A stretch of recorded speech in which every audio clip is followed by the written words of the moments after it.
morning from Seattle, Washington, and welcome back to the Advanced Business Workshop on Tuesday. Today I want you to learn some great idea and strategy that you can apply right into your business. With the lab program that I sharing with you, about the building real estate business, in the, changing market, right? Like any other real estate, it's very cyclical, it's, it go up, it's go down, it's a supply and demand, every, 5, 7 years, different market, different time, depend to where you are. So, make sure that you learn, the market is changing. So what you need to do is you need to, change yourself and adapt yourself to the new normal market, right? So I wanted to share with you the what would be the dynamics, in the market, right? And then, when you working with when you're working with the client, understanding your customer, your client motivation, right? That's really important in today's market, is the client motivation, the higher the motivation, the easier to work with, right? And the better for you to get the job done, whether getting them to purchase a home, getting the asset list on the market, and get it sold, getting the assignment, getting your job done and get paid, so that all the party can be happy, satisfied, right? Also, it's important for you to learn about the lead generation method and techniques, right? And I always say that in the market is changing, in market is shifting, right? So then the you know the market is changing, right? What the sellers still have the same information of how they think about their own asset, how they think about their own property, and they don't know what are the factors that really attribute that affecting to the price and the asset that they own. So seller market education is become crucial, right? Not just show the seller the data, the statistics, the absorption, right? And I see the depend to the where we are. The market is shifting. It's about educate your client, letting them to understand today's market, right? So I wanted to share with you. I wanted to teach you about how to generate more lead, customer acquisition, right? And how to set up the appointment with your client, quickly, right? So develop more customer refer from your sphere of influence, people that know you, trust you, and like you, right? And how to follow up, how to effectively follow up, and convert those, into the listing, convert that into transaction, and convert that into sale, and helping your client in terms of moving forward, right? So the other idea that I also wanted to share with you is that how to rapidly build your business, right? And reducing the cost, right? Because I know a lot of us, a lot of you guys, going out there doing business because you don't have, because you don't have, because you don't work on your skill, you don't work on your presentation, you don't work on the essential skill that getting you the business, right? And so you end up, going with, marketing and buying the business. I always say, you in the real estate business, you either buy business, you're waiting for business to find you, and you go out there and earn the business, right? Because sometimes our techniques and our skill is not really on the top, then we end up go with buying the business. But the question here is like, what would be the efficient, profitable for you to do that? So there's a lot of information I want to pass it on for you to prosper and build your business in today's market, right? So when the market is shifting, right? From from the buyer to the seller, right? From the seller to the buyer, and you got to look at it, the absorption in the marketplace. And one of the things that building the business in the changing, declining market is your ability and your skill to work with buyer. Because face it, like inventory and supplies, versus the demand, we see the people that buy it, right? So working with buyer skill is very important. So then the question to ask yourself is, you know, where's my business model today, right? Would it be like 60-40 with 60% listing sold versus like 40% buyer control sell? Or you're gonna have a business model with like, you know, uh, 60% buyer control sell and then 40% listing sold. So how do you make money? How do you help client? What is your business model, right? So today I would depend to what model that you are, but today I wanted to share with you the idea, the best technique to go working with the buyer. Because when I came from Vietnam, I came to Seattle in 1993, and I started real estate in 1998, right? So when I started the business, I working with the buyer, right? So I work with a lot of buyer because my technique, my skill, my listing presentation is not really there yet for me to go out there and compete with other top producers to get listed. So I end up working like, 80-20. 80% of my business is buyer control sell, right? So there were months, for those that work with me in the past, I'd be able to help, over, 14, 16 buyer customer a month, right? So today, some of those ideas that I wanted to share with you, that you're gonna work on your, buyer skill, why working and improving, skill, to take on listing, right? To take on listing. So let's talk about buyer today. There are two rules regarding the buyer, right? So you have to pre-qualify, all the buyer, 100% by the lender, right? So lender should be good, you know, it just, and then so a lot of you ask me the question like, I work with cash buyer, right? So, why should I have to qualify with pre-qualified by a lender? Yeah, it's still, I mean, like you buy it in home by cash, right? Some of those cash, the make sure that the cash is legitimate source of funding that the lender will accept, right? And so and make sure that the fund is there in the bank from the buyer. So still have to qualify the buyer, right? With no exception. So I wrote down here is that yes, you have the lender to qualify the buyer, for the financing and loan, right?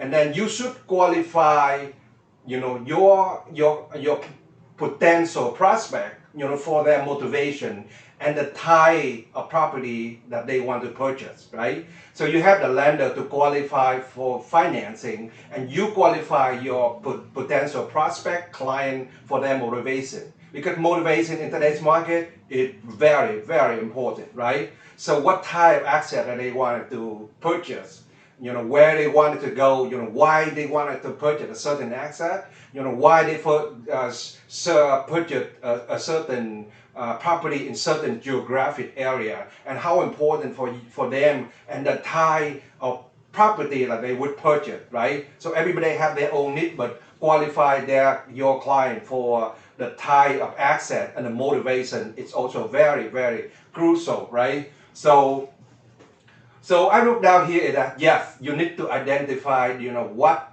the differences, from the competition, and be prepared to share that with the buyer, right? Be prepared, in terms of, if when I started the business, I always sit down with the buyer, before I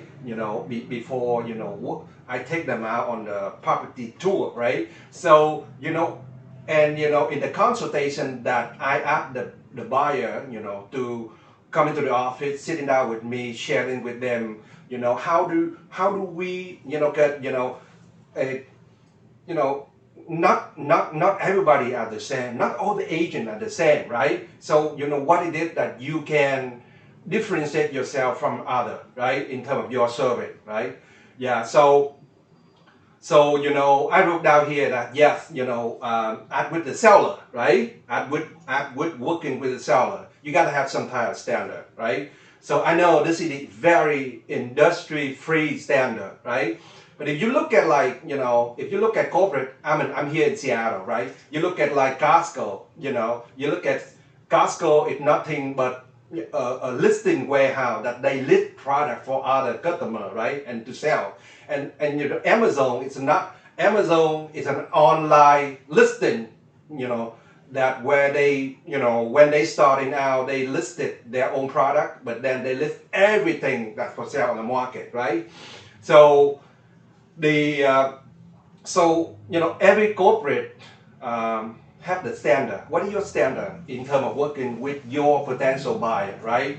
So develop a list of a 4 or 5 standard that when you working with the buyer and stick with them, right? So for example, what is the standard? Because you cannot really work with anybody, anywhere, anytime, and wasting your time. The question here is what kind of result you're gonna get, right? So standard would be like, will you have to work with the client that signed exclusive contract to work with you, right? That's one. Because if you committed your time and your resources to the client, they have to do the same thing with you, right? It works both ways. How about the second standard would be like they have to work in a certain geographic area, right? Because like you helping somebody, say for example, you in Seattle, Washington, but you end up helping somebody to buy a property, all the way in Spokane, Washington, or all the way in Los Angeles. That wouldn't make sense, right? So how about the standard, like would the client have to be receptive, and cooperative to work with you, right? How cooperative they are to work with you, right? So if you really have to look at like, come to our advanced business workshop, we'll share with you the standard that you're gonna have to work with the client and how to stick with them. Because the moment you have a standard, you hold up to your standard, it make your business much smoother to run, right? And so there are 3 types of buyer that you should consider working with, right? First is that people that know you, trust you, past client who are motivated, they have to purchase. That's different between have to buy versus wanted to buy in today's market, right? And so seller and then the client you have to work with would be like the seller, their price to sell, right? Seller that are the price to sell. Because that in the declining and changing market, listing, they are more percentage, they are 40 to 55% listing depend that gonna go expire, right? So meaning that if there are 100 listing on the market, probably be 45, the majority of the listing will not get sold. The people that listed, they don't get paid. They pay, right? And the client will not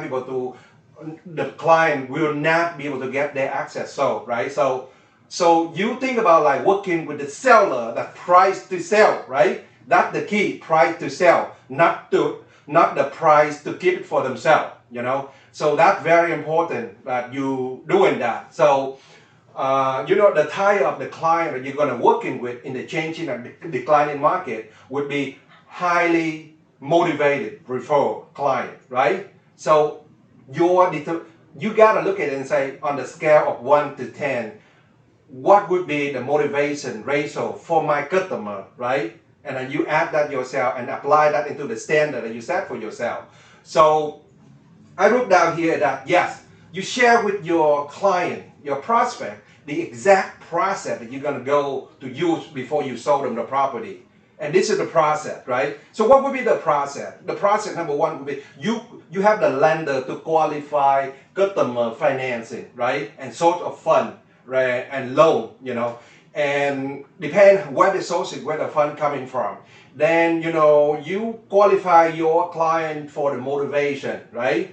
And and what will be the first step, and the second step, to be able to take them to the market and sold them the property, right? So I mean, like, what would be the 1, 2, 3 process that you're gonna use, and do you have the process, right? So so I wrote down here that only sold the property when all the decision makers are present, right? Because and I know that you cannot really buy a property with one person if that's a husband and wife, right? So if you're gonna go on the appointment to sell property for the client, you need to have all decision makers be present. And what if you don't have? What if you don't have all the decision makers are present? Well, you consider to reschedule the appointment, right? So you call and confirm that all gonna be there before you take further action to meet with them, right? So it's really important for you to do that. And I always say that we live in a very diverse country, diverse market, right? So for example, you look at, like, if you're gonna sell a home in the east side of Seattle, Bellevue, where 40-50% of the buyer are immigrant. A lot of folk, working for Microsoft. A lot of people that migrated to the area, right? So if you work in the zip codes, like, for example, where our office is, it's about 44% are immigrant home owner, right? So understanding that the buyer making decision to buy different, right? So depend to the culture. So make sure that you're talking to the decision maker when you selling home, negotiate contract and purchase, right? Because with the American bone, that their process of making decision is different than an immigrant. It depends on the culture. So coming to our workshop and learn the way that you can serve the diversity community, right? That I know that in today's market you have to expand in your market, not just working with the customer, working with the people that different than you are, right? So I wrote down here that you meet your client at your office, right? And so to make the process easier, it's more professional, it's less distracted, right? Because sometimes you have to meet your client in a restaurant, you got to meet in somewhere else, have a professional place, like attorney, like CPA, right? Like doctor, right? So if most of the professional, they meet their client in the office, right? So I wrote down here is that you only sold 4 home at a time, and you sowing too many homes, it's not gonna save your client time and your time. It's very confusing, right? So you better go through you better go to the computer, doing your own research, look at the property, eliminate the property before you go in out there with your client, because nobody wants to wait in time. If you go on the tour and you show in 6-8 homes, all you do is just confuse. You confuse yourself and you confuse your client, and then and so so make sure that so 4 homes at a time, or even 3 homes, right? Yeah. So as you sold, I wrote down here that as you sowing the buyer more property over the course of days and weeks, the client confident in you as a professional is diminished, right? They don't think that you have an ability to help them to locate and the property for them, right? So you should spend like days after day. I rather just again work with your client on this issue, because you're showing home day after day, week after week.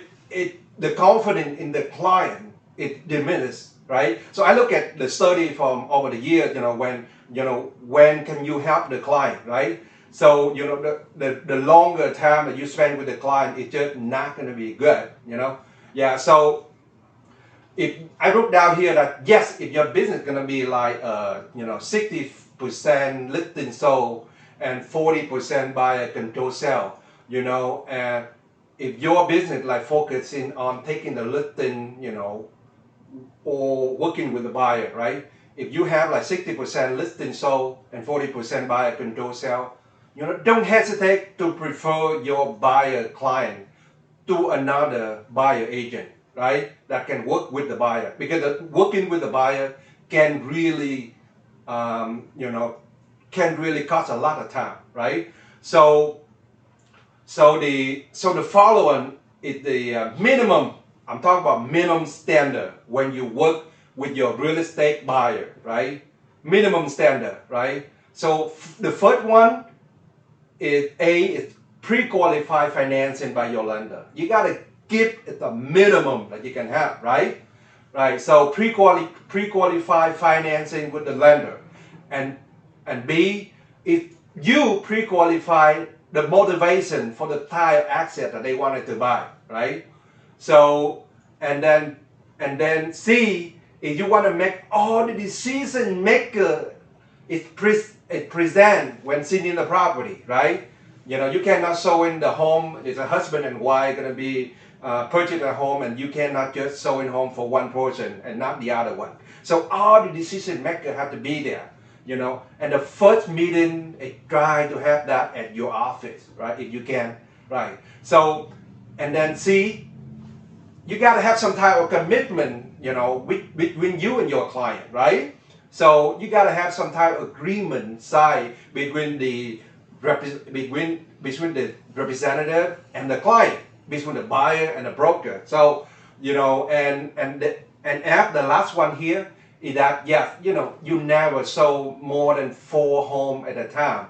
For selling more home, you're gonna get confusing, right? So you know, the last point I wanted to share with you here is that, you know, it's all about the presentation. It's so who you are, you know, who you are as a professional, right? So you got to have some type of a buyer presentation, you know, in your own company, and you know, show them all the property that you have previewed and how you chose the property that you want to sell to your client, right? So if you know the statistic, you have a presentation, right? And so, and then you show your client all the property that you preview the property, right?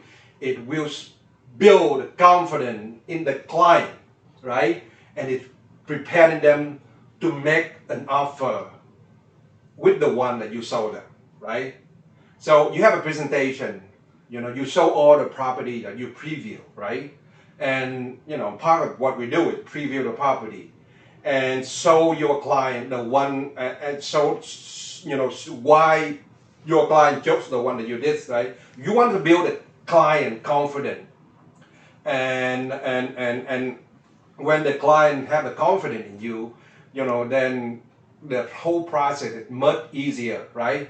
So you know, with that, there's some, you know, some great idea that I share with you about working with a buyer, because I thought in today's market working with a buyer is very important. But you know, we spend a lot of, you know, time sharing with you, you know, best idea about, you know, creating inventory and listing, right? So I hope that you learn some of those idea, and you can apply that into your business. And as always, appreciate you taking the time, you know, from your schedule, you know, to watch this program here, and go and have a great one. Thank you.